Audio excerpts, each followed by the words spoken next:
Hello बच्चों, आइए इस प्रश्न को देखते हैं।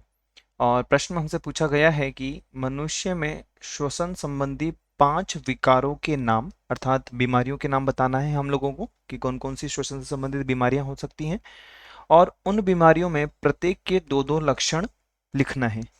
सबसे पहले हम बात करेंगे प्रश्न से संबंधित मुख्य अवधारणा के विषय में। मुख्य अवधारणा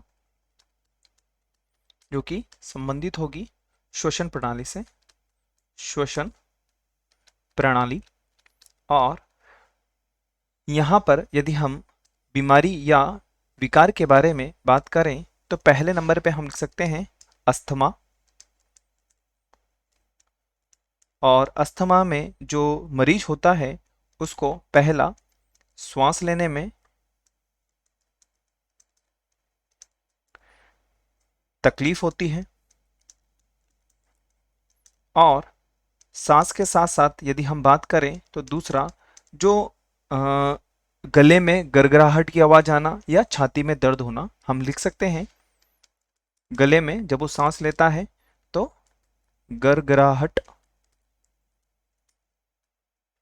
की आवाज एवं छाती में दर्द, ये दो लक्षण हमें देखने को मिलते हैं। और यदि हम बात करें अन्य दूसरे विकार के बारे में तो अन्य जो विकार होता है वो होता है सर्दी एवं जुकाम, जो कि यह आम लक्षण की यदि हम बात करें तो आम सी बात है कि सर्दी एवं जुकाम हमें देखने को मिलता है। और सर्दी जुकाम में जो सबसे पहला फर्क होता है वो हमें छींकें आती हैं, छींक आना। और दूसरे नंबर पे हम लिख सकते हैं बुखार एवं सिर दर्द होना, बुखार एवं सिर दर्द होना।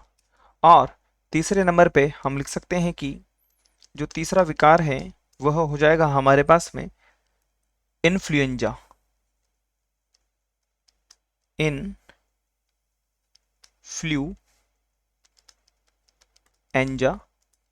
और इन्फ्लुएंजा के बारे में यदि हम देखें तो पहला तो बुखार और दूसरे नंबर पे हम देख सकते हैं कि थकान होना, नाक से पानी का बहना, नाक से पानी का स्त्राव होना या बहना। और चौथे नंबर पे हम लिख सकते हैं जो हमारे पास में है वह है एम्फीसेमा, जो भी सांस से या श्वसन से संबंधित एक विकार है। एम्फीसेमा यदि हम इसके बारे में बात करें तो पहला इसमें सांस लेने में जो मरीज होता है उसको बड़ी तकलीफ होती है, सांस लेने में दिक्कत होना या तकलीफ होना। और दूसरे नंबर पे हम लिख सकते हैं थकान एवं गले में गड़गड़ाहट की आवाज होना। तो हम लिख सकते हैं कि जब वो सांस लेता है तो गले में गड़गड़ाहट की आवाज होती है, आवाज होती है। और अंत में पांचवें नंबर पे हम लिख सकते हैं निमोनिया, जो कि सांस से संबंधित है।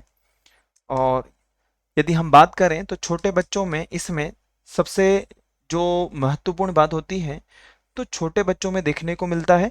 और निमोनिया के अंदर पहला बुखार और दूसरे नंबर पे हम लिख सकते हैं शरीर का कमजोर होना, शरीर का